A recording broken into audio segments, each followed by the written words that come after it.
Todos los días un ser querido cumple años. Y es imposible saber qué regalo desea esa persona. Por eso no cometas el error de tratar de adivinar. Regala lo que todos quieren. Dales la libertad de escoger sus propios regalos con Vanilla Gift Card. Es el regalo perfecto. Ponle el poder en sus manos con Vanilla Gift Card para todos los cumpleaños.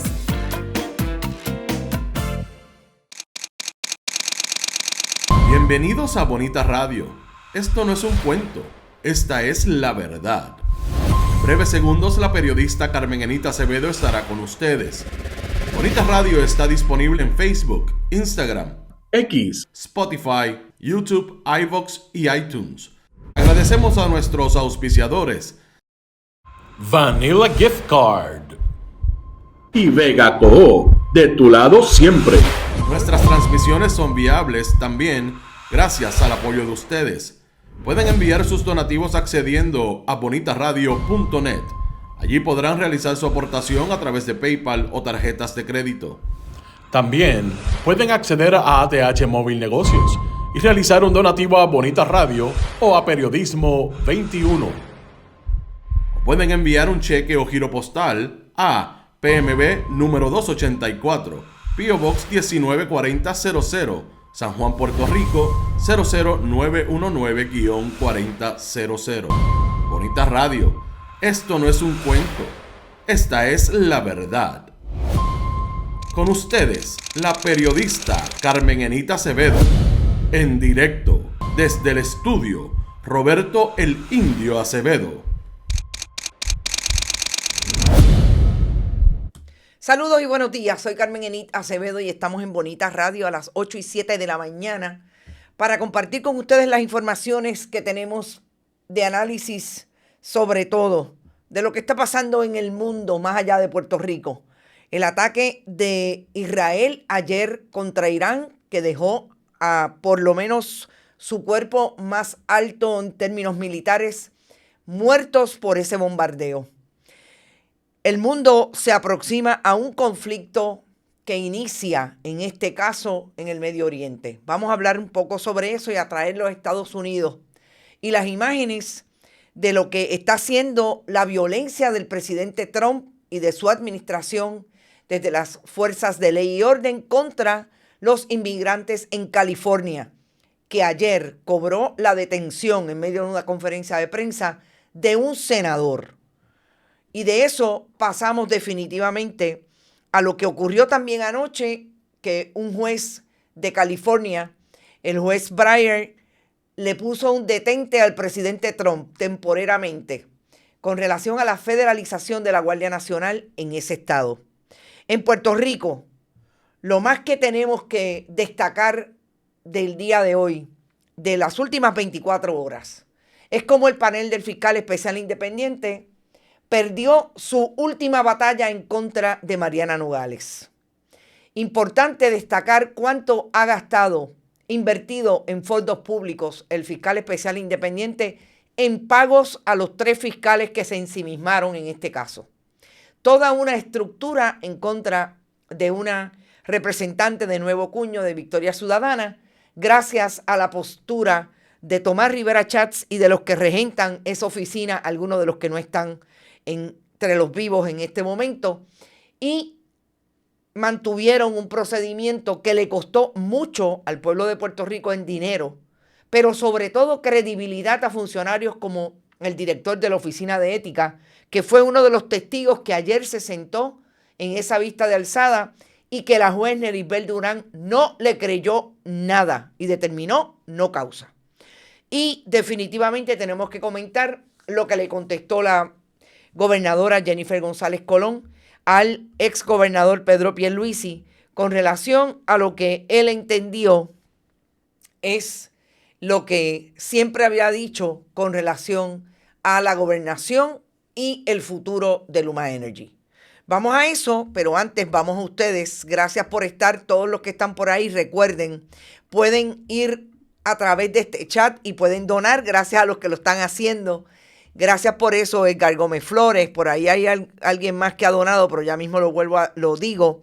Gracias a Florence que llegó primero. Recuerden, siempre que estemos en vivo, a través de este chat pueden donar a nuestro proyecto.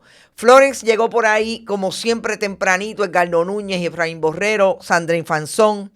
Puerto Rico Fishing Manía, presente. Hace días que no sabía de ti.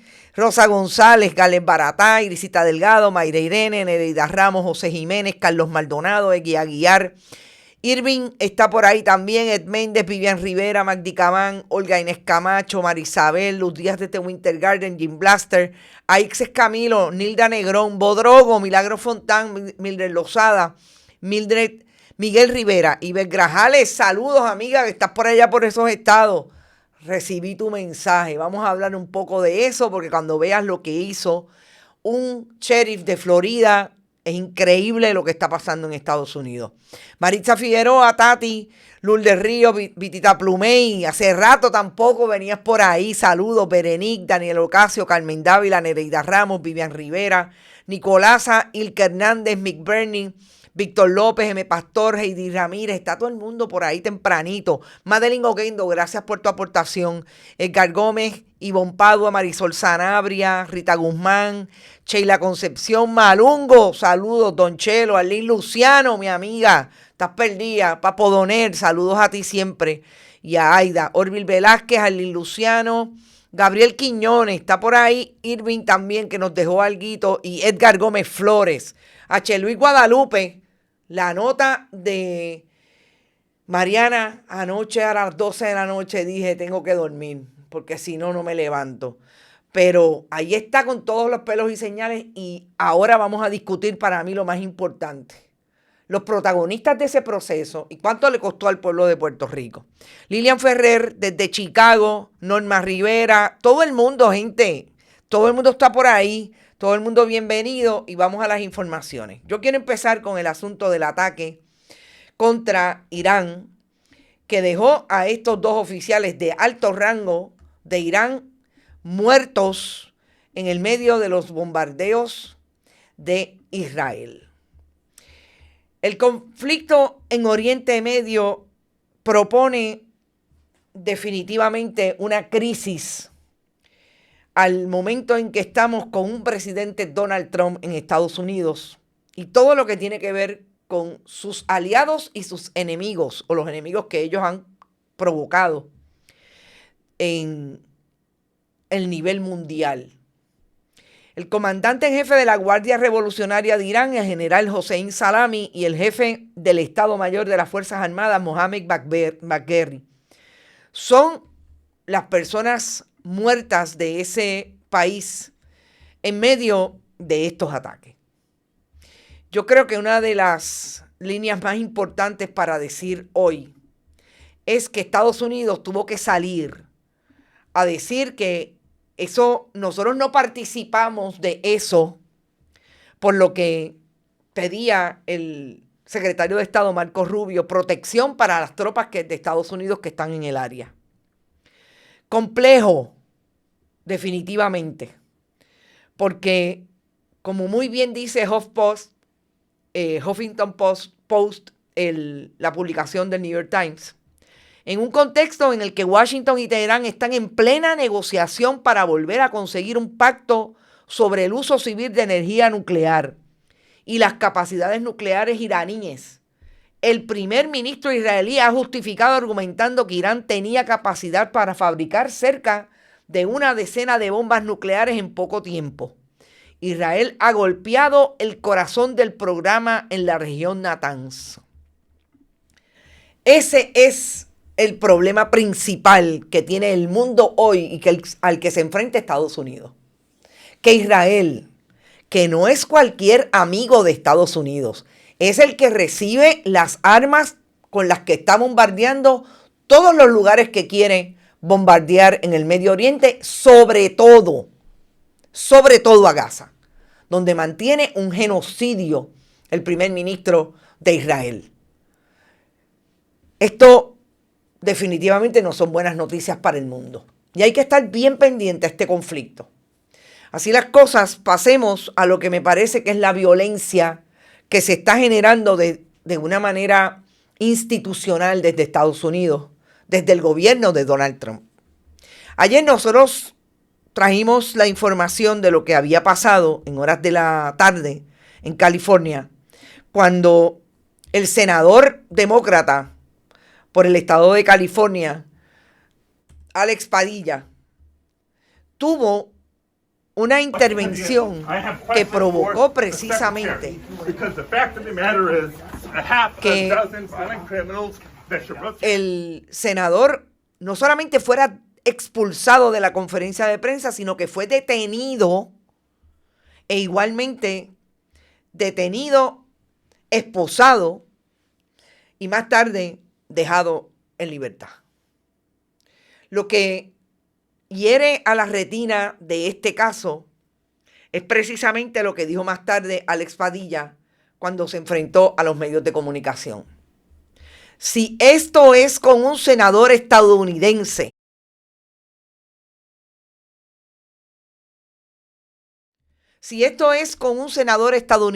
ustedes se pueden imaginar lo que pasaría con una persona que no tuvo y no tiene la capacidad de estar en el Capitolio, o sencillamente no está en el Capitolio porque es un cocinero, es un jornalero, es un trabajador mexicano o de cualquier otra nacionalidad, incluso puede ser un puertorriqueño que por su perfil, por su cara de latinoamericano, por su rostro, las autoridades de inmigración de Estados Unidos lo van a buscar, lo detienen y tratan de deportarlo hasta que se dan cuenta que es ciudadano de Estados Unidos, porque hay agentes de ICE que no saben que los puertorriqueños somos ciudadanos de Estados Unidos desde la ley Jones. Mucho menos saben lo que es la ley Jones.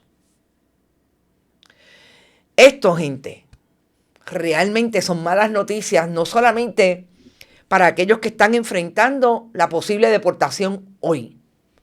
Son malas noticias para todo el que no sea blanco en Estados Unidos.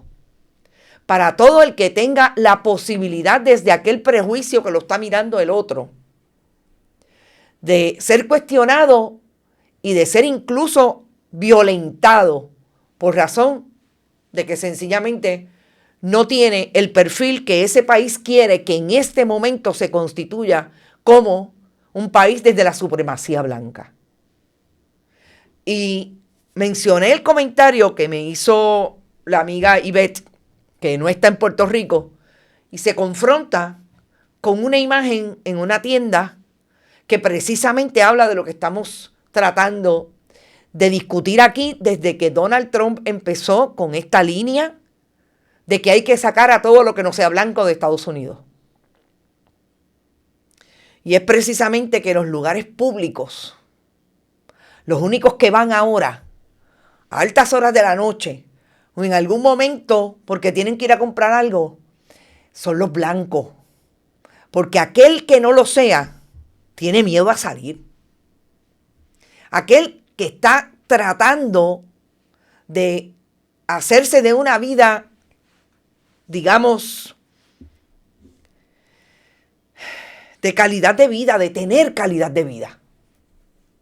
Está trabajando uno y dos trabajos en ese país. Tiene temor ante lo que es la política institucional de Donald Trump. Que todo el que no se asemeje vayan y le pregunte y tenga la posibilidad de ser por lo menos cuestionado, detenido y enviado a un centro de detención porque alguien entendió que no era una persona del país porque no era blanco. Y si ustedes piensan que estoy exagerando, no les voy a poner el audio. Pero recordemos que esto que pasó en California pasa en medio de las protestas precisamente por lo que está haciendo el Servicio de Inmigración con los operativos para ir a buscar personas con estatus migratorio no definido. Pero si ustedes creen que solamente en California, yo les voy a colocar y voy a narrarles lo que dijo el sheriff del condado de Brevard. Exactamente, Brevard County. Este caballero Sheriff Wayne Ivey, lo menos que ha dicho en una locución en su condado a los periodistas, quienes menos estaban eran las cadenas nacionales como CBS, que lo que va a pasar si usted escupe a un funcionario de ese condado, lo menos que va a pasar es que va a ir al hospital. Pero si usted se atreve a tirarle un ladrillo, apuntarle con un arma de fuego, nosotros lo vamos a matar y le vamos a informar a sus parientes dónde están sus restos. Eso dijo este sheriff ayer en medio de una conferencia de prensa que yo creo que los colegas periodistas lo menos que le pasó fue que enmudecieron brevemente ante las palabras de este caballero. Esto es Estados Unidos en el siglo XXI.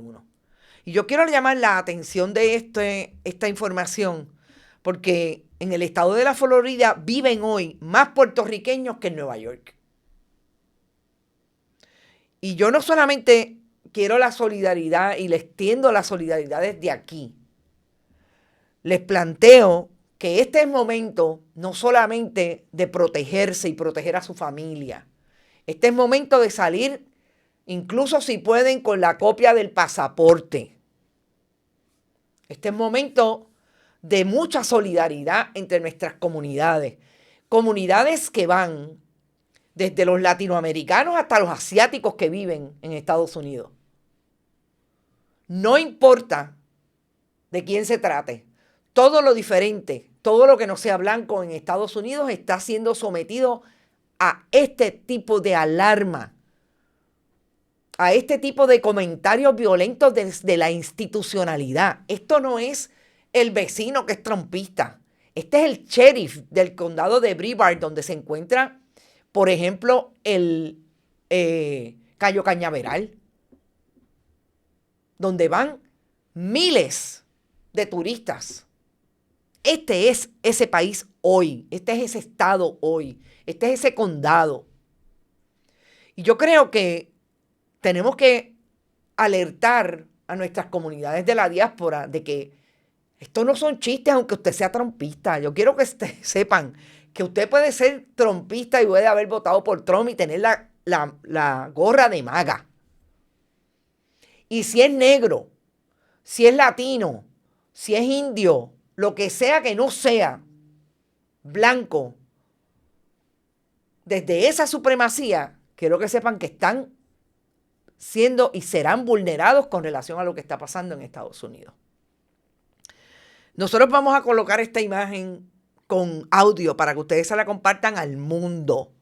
Esto es importante, definitivamente.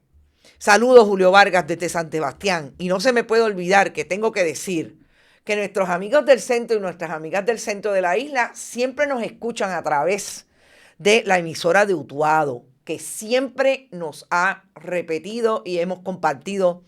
Yo creo que ya llevamos como 4 años colaborando con este esfuerzo de intercambio de información a través de nuestros programas. Yo les envío un súper abrazo y les digo, recuerden que para mí el gigante dormido es súper importante y las comunidades del centro de la isla y de otros lugares que no sea el área metro son importantes para Bonita Radio. Así es que los abrazo desde acá y no se olviden, hay país, lo que no hay es gobierno. Seguimos.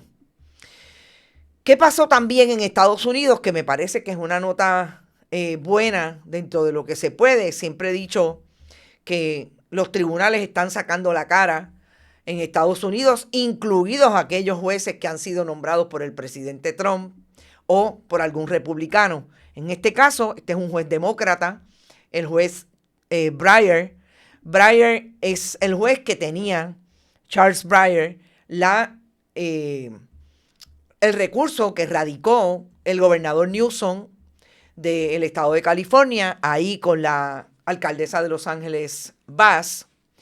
Importante porque lo que Breyer hizo fue precisamente darle la razón temporalmente. Obviamente hay lo que se conoce como un TRO, una orden de restricción temporera, para que Donald Trump deje de federalizar como en efecto lo hizo la Guardia Nacional en Florida, en California, le quitó el poder al gobierno del estado para destacar allí sobre 4,000 efectivos por supuestamente los problemas de seguridad que había en la ciudad en relación a las protestas. Tanto la alcaldesa de Los Ángeles como el propio gobernador Newsom han dicho que esta es la exageración del presidente Trump para tratar de hacer un experimento con el estado de la Florida y decirle al país que esos estados no tienen control, y es parte del discurso y de la retórica de miedo de la seguridad, porque esas protestas se exacerban y quienes van a tener el control son ellos desde el gobierno federal. ¿Qué le dijo el juez Breyer? El juez Breyer le dijo, no, la Constitución tiene sus límites. Y usted será el presidente de Estados Unidos, pero aquí hay limitaciones. Así es que no es posible. Ordenó que le devuelva la Guardia Nacional como tropas, como milicia que le pertenece al Estado, al gobernador Newsom.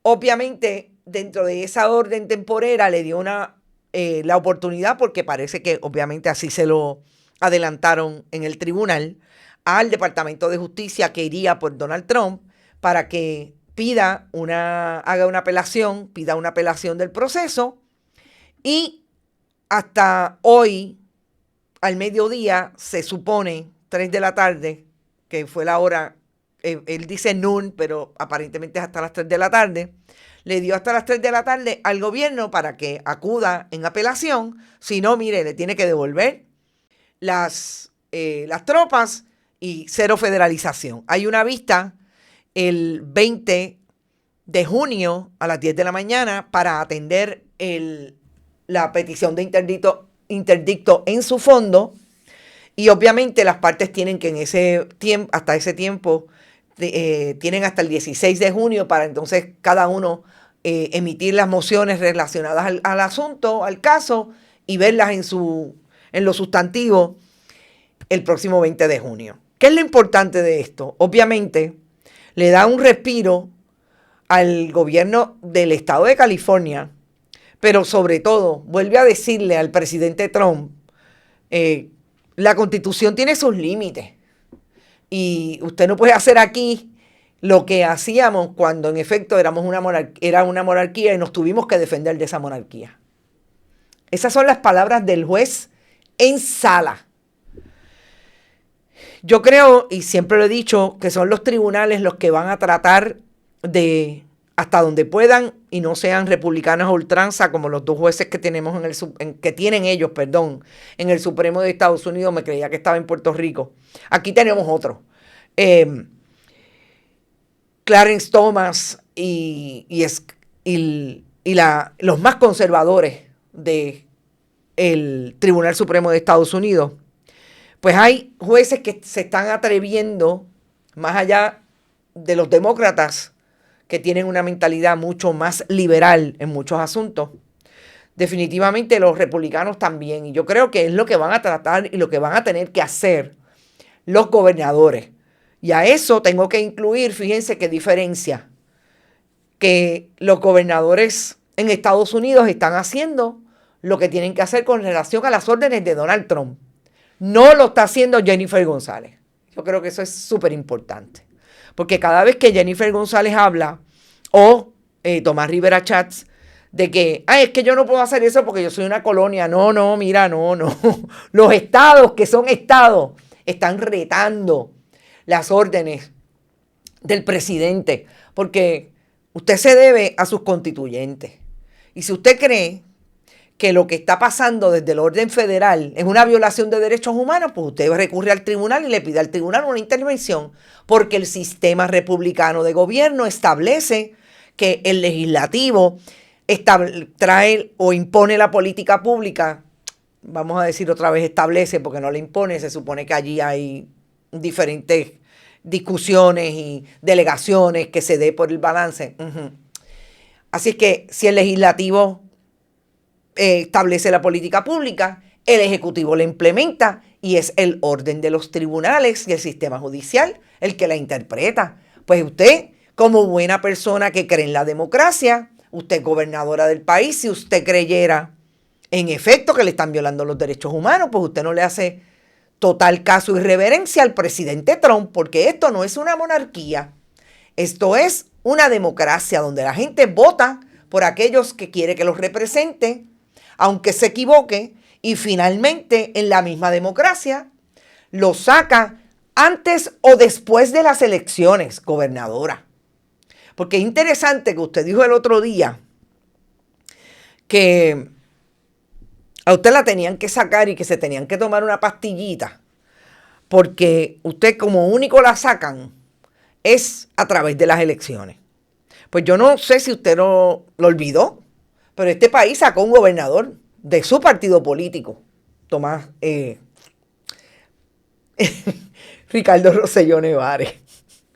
El lapsus es interesante. Lo sacó el pueblo de Puerto Rico después de las elecciones. Sí, esas cosas pueden pasar en la democracia. Y se supone que estamos en una democracia. Pero para cerrar un poco, el nivel de violencia institucional que está viviendo Estados Unidos, yo creo que se representa hoy en California, se va a representar en diferentes estados. Mañana hay supuestamente marchas multitudinarias a través de todo el país. Y es lo que estamos viendo con mucha preocupación de cómo se están comportando las instituciones en Estados Unidos. Vimos lo que pasó con Alex Padilla, el senador demócrata por California, y yo creo que ya hay serias preocupaciones entre la sociedad civil, y lo más importante, cuando eso apunta a que va a ser la norma, es la protección. Nosotros desde aquí le pedimos protección y sobre todo organización a los amigos y amigas de la diáspora, a nuestros internautas y a los que no lo sean, que reciban esa solidaridad y sobre todo se protejan de lo que está ocurriendo. Regresamos a Puerto Rico y antes de ir al tema que yo creo que va a ser de más discusión, yo quiero que ustedes escuchen brevemente lo que la gobernadora le tuvo que decir ayer a Pedro Pierluisi cuando la confrontan con lo que dijo Pedro Pierluisi, y es que obviamente él sabía y había comentado que no era tan sencillo. Yo quiero que ustedes la escuchen y regresemos al análisis. Esa es la contestación que te tengo que dejar. Él me dejó un sistema de transmisión y distribución con menos 800 megavatios de energía. Esa es la realidad en términos de generación. Y en 5 meses yo he añadido 700 megavatios de energía. Y ahora mismo tenemos una reserva de 1000 megavatios. Y estamos en el proceso de que la Autoridad de Energía Eléctrica, la Junta de Supervisión Fiscal y el Negociador de Energía nos aprueben 800 megavatios de energía adicionales. Yo puedo entender la frustración. Yo no sé en qué el tiempo le dio la razón. El tiempo me dio la razón a mí que Luma no sirve y que había que sacarlo. Y que yo he tenido la determinación de hacerlo. Y lo voy a hacer como lo prometí. Él tuvo la oportunidad, nunca hizo ninguna gestión. Ustedes recuerdan que defendí este contrato de Luma. Por eso yo soy gobernador en el día de hoy. Mira, esa es la realidad. Así que, claro, siempre dije que las cosas había que hacer. Bueno, a mí me llama la atención que la gobernadora diga, el tiempo me dio la razón a mí. Recuerden cómo Pedro Pierluisi, o el gobernador, él, fue defendió el contrato de Luma. Pero gobernadora, vamos a recordarle algo a usted también. Una pena que los colegas ayer no lo hicieran. Pero usted defendió el contrato de Luma. Usted defendió la privatización de la Autoridad de Energía Eléctrica. Usted defendió la privatización hasta el contrato de Luma, hasta que se convirtió en una posible candidata del Partido Nuevo Progresista para enfrentar a Pedro Pierluisi. ¿O usted no era comisionada residente desde el 2017? ¿Usted no fue comisionada residente en el 2021 cuando se firmó el primer contrato de Luma? Bueno, ahora ahí está, en nuestras redes sociales está siempre esa historia para que no se le olvide al país. Pues usted también. ¿A quién el tiempo le dio la razón? ¿A cómo estamos hoy? A junio, a 13 de junio del 2025. ¿Dónde está el inicio de ese esfuerzo para sacar a Luma? Porque nosotros lo que hemos visto es que el negociador de energía, su gente en el negociado de energía, incluso le han aprobado los aumentos a Luma. Nosotros no vemos aquí ningún esfuerzo concreto. Yo tengo información de que en efecto lo que pasa es que el proyecto que traía la alianza entre el Partido Independentista y Victoria Ciudadana, que era en efecto que hubiera una transición, pero que en esa transición se mirara la posibilidad de devolver a la Autoridad de Energía Eléctrica a aquellos que conocen el sistema y que son los que deberían estar trabajando en ese sistema en medio de una temporada de huracanes. Los empleados que están regados por el sistema público porque no quisieron irse con Luma, porque fueron más de la autoridad y del país que del Partido Nuevo Progresista. Aunque tengo mis serias dudas si no votaron por ellos eventualmente y por usted en el 2024. Y la información que tengo es que eso es lo que se quiere, que siempre lo he dicho, que por eso es que me parece que la Unión ha estado tan calladita, porque Josué Colón parece que le ha dado expectativas o esperanzas de que esa sea la verdadera opción, que haya un proyecto de energía eléctrica que sea un híbrido, lo que decía la alianza, que yo estoy loca porque haya un esfuerzo en esa dirección para ver si le decimos, pero gobernadora, pero usted no decía que esto era un disparate. Pero es que saben que es lo único que les conviene y que está detenido porque la Junta de Control Fiscal no quiere. El gobierno de facto de Puerto Rico. Así que no sé, Pedro Pierluisi es esa persona que viene a decir hoy lo que no dejó de decir en un momento dado. Que él dijo que con la boca era un mame. Y claro, él y usted tienen sus intereses. Y obviamente son intereses que estuvieron siempre alineados con la privatización. Lo que pasa es que para ganar la elección, usted dijo que había que sacar a Luma y hoy dice que la va a sacar. Yo estoy esperando el día en que veamos un proyecto hacia eso, porque todas las conferencias de prensa que usted, Josué Colón, han traído no son conferencias de prensa que convenzan a nadie de que van a sacar a Luma. No, mientras sigan cobrando de la teta del pueblo de Puerto Rico y de la chequera del pueblo, no hay manera. Es que no se ve la transición tampoco, y yo sé que, porque pues, tienen sus problemitas allá adentro. Pero esta es la unidad que hay en el Partido Nuevo Progresista. La gobernadora, dentro de su demagogia, diciéndole a Pedro Pierluisi, yo no sé a quién el tiempo le dio la razón. No, vamos a poner las cosas en contexto. Interesante. Vamos al caso de Mariana Nogales. La vista fue ayer. Yo, soy honesta, no sabía que la vista iba a ser ayer. La vi más tarde, hasta bien tarde en la noche, para poder comentar y analizar hoy el desenlace bien corto que tuvo.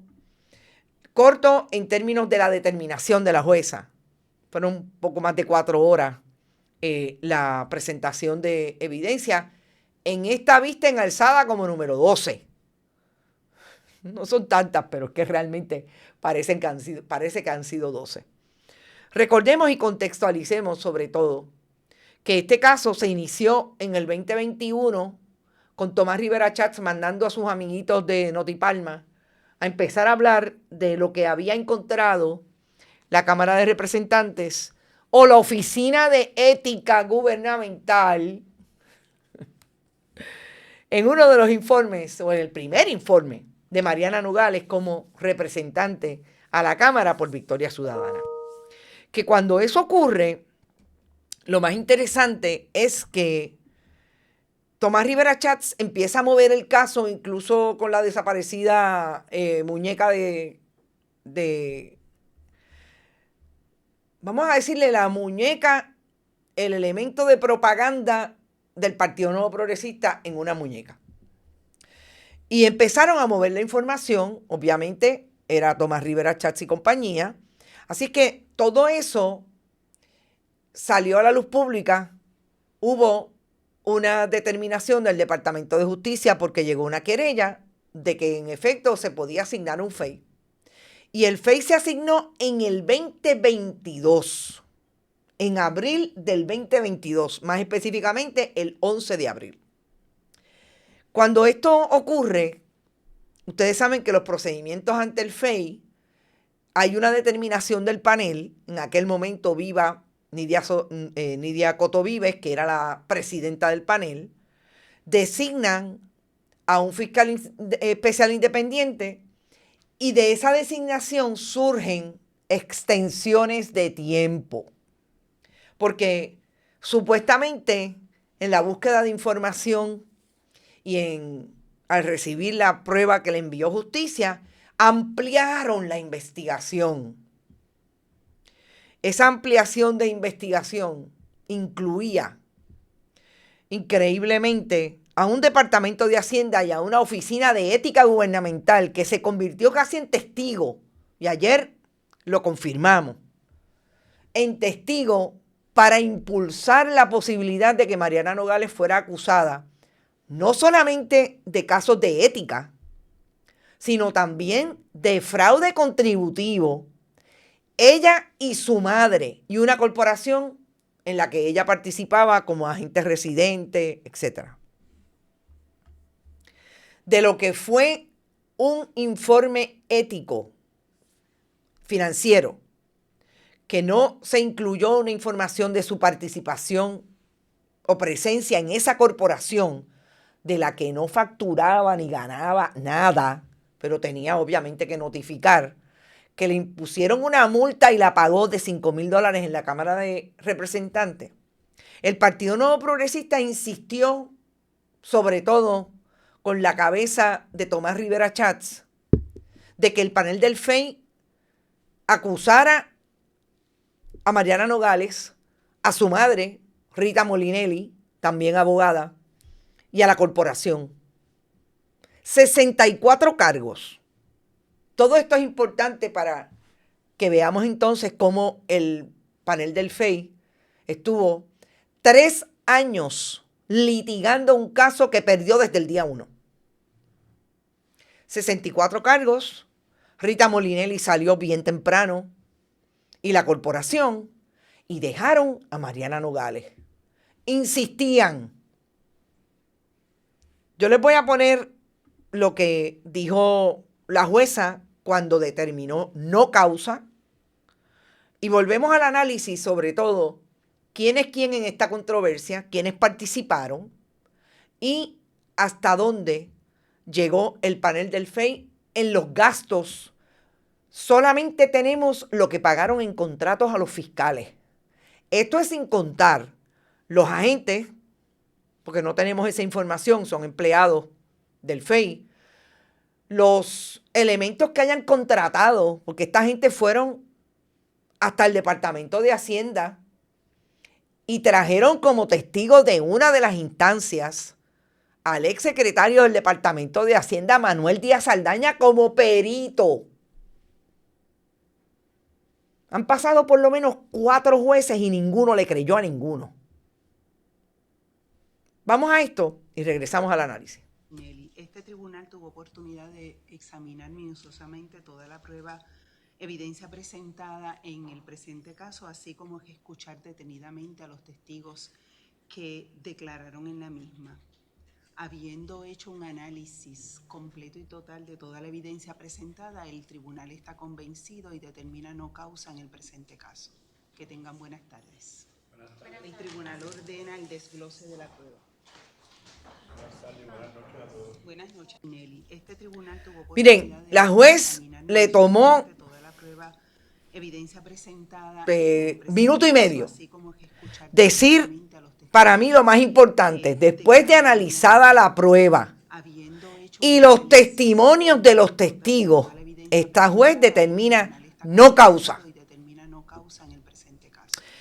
Cuando, El tribunal ordena el desglose. cuando yo vi lo que la juez Nerisbel Durán del Tribunal de Primera Instancia de San Juan dijo, no pude más que recordar cómo el hoy director de la Oficina de Ética Gubernamental, PNP del corazón del rollo de Moca, un hijo putativo de la que fue directora de esa oficina y que atornilló a tanto PNP, entre otros al hermano de Nidia Cotovive, que era un convicto en el momento en que le dio contratos en la Oficina de Ética Gubernamental.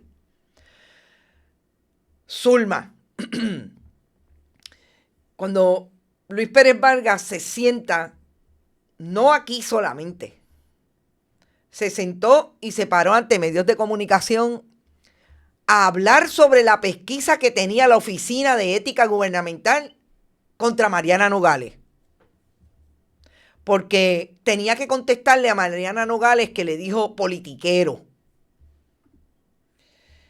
Yo tengo que decir que lo que la juez Nerisbel Durán determinó ayer, lo hizo sobre la base de no creerle al director de la Oficina de Ética Gubernamental, que trató todo el tiempo de establecer que esto era un caso penal, que lo menos que hizo fue entregarle información a la Cámara de Representantes sobre este asunto y litigar este caso en los medios de comunicación.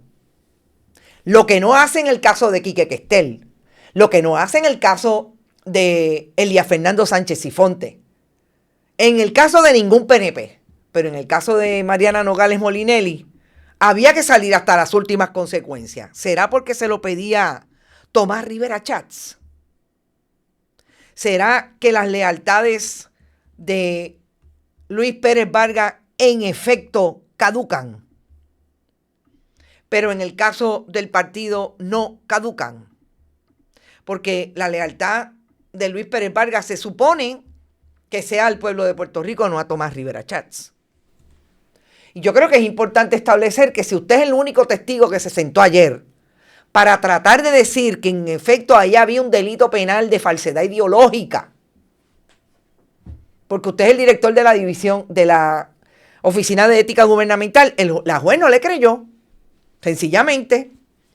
Porque si usted me dice que lo sometieron por documento, pues la juez entendió que ahí no estaba la evidencia. Es que no está la evidencia ni en el testimonio de Luis Pérez Vargas, que es el perito supuestamente en ética, porque es el director de la Oficina de Ética. Ahí quien menos se sentó en ese caso fue Manuel Díaz Saldaña. Tampoco le creyeron los jueces a Manuel Díaz Saldaña de que ahí había fraude contributivo. El menos que hablaba de este caso era el supersecretario, el muchachito, Francisco Pareja Licea. Pero, ¿quiénes son los jueces de este caso? ¿Quiénes fueron los jueces de este caso? Pues los fiscales de este caso. Zulma Fuster Troche, la esposa de Leo Díaz, el que hoy despotrica contra la alianza y ha despotricado siempre, y que se mantiene en el fotuteo del Partido Nuevo Progresista, de un ala del Partido Nuevo Progresista, porque él es crítico de Jennifer González. Zulma Fuster, ¿cuánto ustedes creen que Zulma Fuster se ganó desde el 2022 que empezó este caso hasta el día de hoy? $335,250. ¿Cuánto ustedes creen que se ganó Ramón Mendoza? Otro de los fiscales, porque no fue una, fueron tres. $277,542.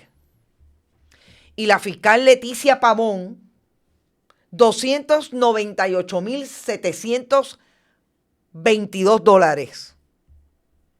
Documentos públicos de la Oficina de la Contralora de Puerto Rico. Esos son sus contratos.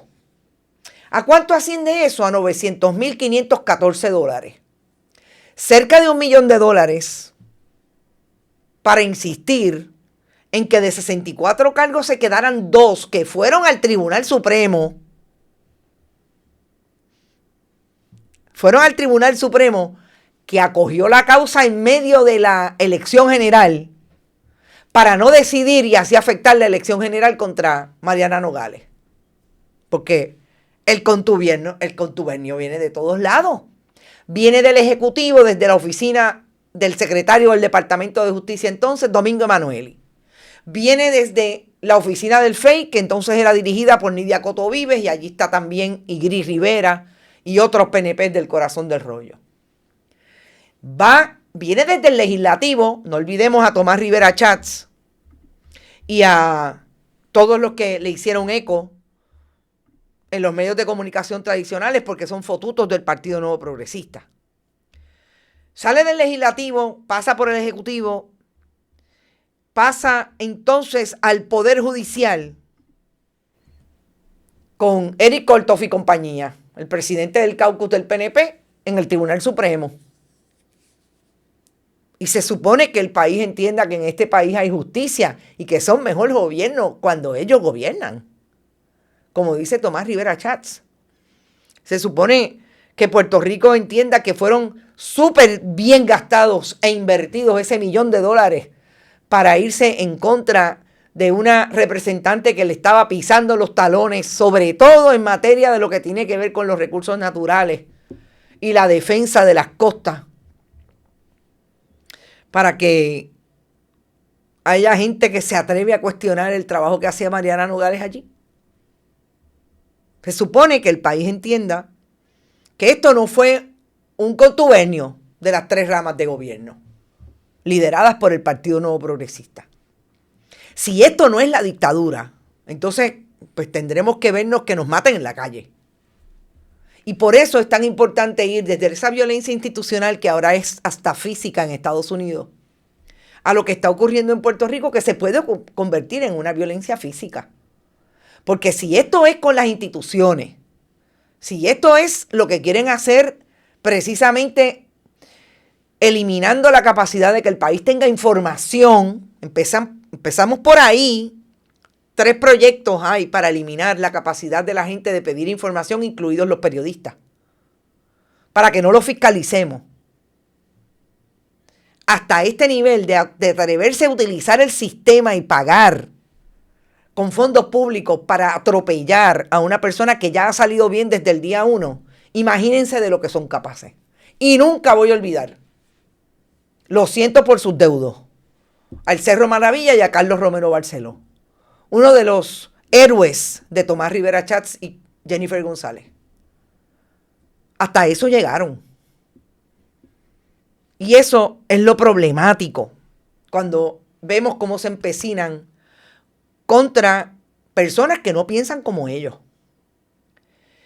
Y si queremos terminar con algo que es realmente positivo, yo quiero terminar diciendo que ustedes saben que nosotros hemos traer la información, hemos discutido lo que está pasando en la escuela pública, específicamente en la escuela libre de música.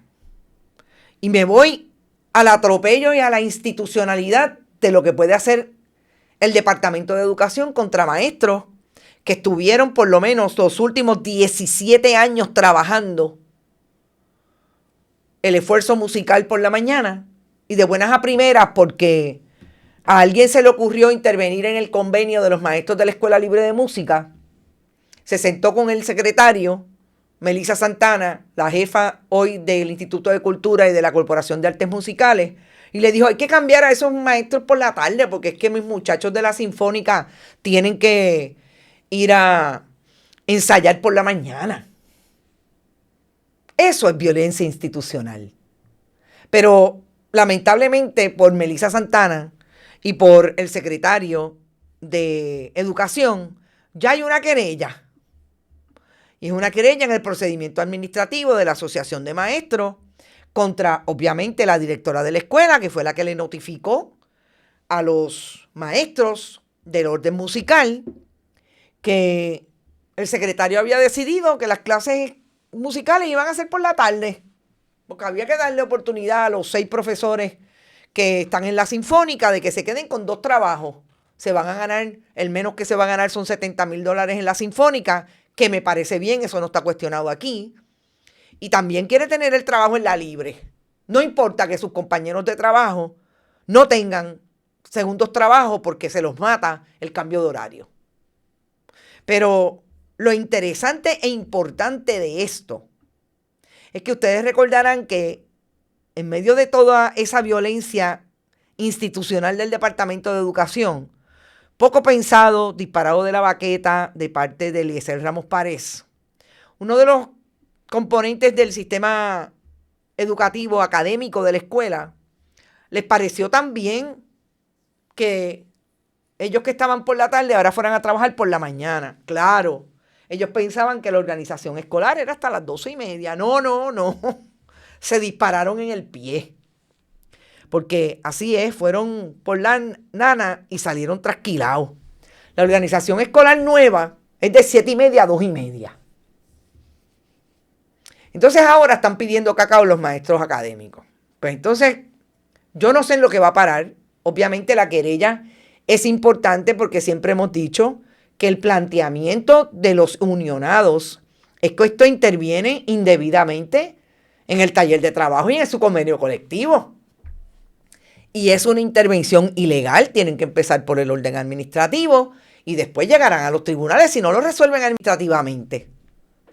Pero está clarísimo que estos maestros, que son 25 versus 6 de la Sinfónica, no se van a quedar tranquilos y van a contestar la violencia institucional, porque dígame si no es violencia que usted esté dando clase tranquilamente y la MISI, como le dicen ellos, lo llame y le diga, mira, by the way, me reuní con el secretario o me reunió el secretario para decirme que ustedes van por la tarde en el próximo año escolar, en agosto.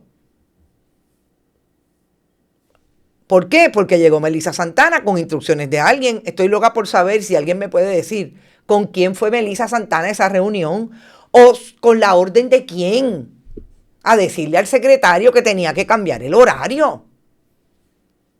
Sin consultarle a nadie, sin hablar con la comunidad escolar, sin hablar con los padres y las madres. Pero no se supone que esto es una democracia. Y aquí vaya todo el mundo tranquilamente y haya participación. Vamos a hablar, miren, está pasando esto. No, a la trágala. Así es que empieza la violencia institucional. Y Eliezer Ramos Párez, que hasta los otros días tuvo una buena imagen, se está colgando en esta administración. Y ese es el problema que tiene el departamento y Eliezer Ramos Párez. Los muchachos de la Libre no creo que se vayan a quedar dados. ¿Van a dar la pelea? A mí me parece que sí. Y esa pelea, obviamente, van a tener que ir al tribunal si es necesario. Van a hacerla, obviamente, a través de la Asociación de Maestros, porque ese es la unidad sindical o el sindicato que los representa y firmó ese convenio por ellos. Así que, pues habrá respuesta a esa violencia institucional. Fíjense cómo empezamos hablando de la violencia institucional en Estados Unidos, que se ha convertido en física, porque la violencia puede ser de muchas maneras. Y llegamos a Puerto Rico con una respuesta a esa violencia institucional. Gracias a todos los que estuvieron, gracias a todos los que aportaron. Recuerden, siempre lo pueden hacer a través de este chat. También en bonitasradio.net, fundacionperiodismo21.com, a través de PayPal y tarjetas de crédito, Bonitas Radio ATH Móvil y Periodismo 21 ATH Móvil. Por favor, yo sé que les debo una gráfica que diga Periodismo 21, pero si ven Fundación, no le envíen a Fundación porque eso está eliminado en el ATH Móvil. Es Periodismo 21, así mismo, /Periodismo 21. Nos fuimos. El lunes, otro Noticias con Café. Vámonos por fin de semana. Recuerden, los amigos de la diáspora, con mucho juicio, con mucho alerta.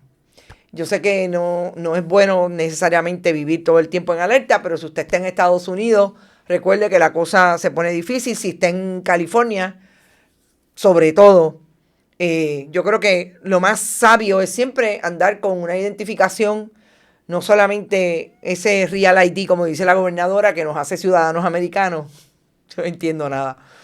Con una copia del pasaporte no estaría de más. Y seguir.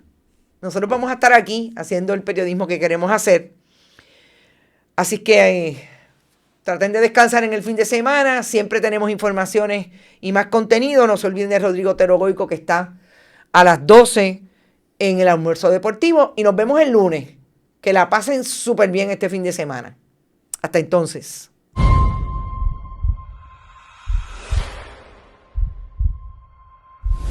Este programa fue traído a ustedes por Vanilla Gift Card.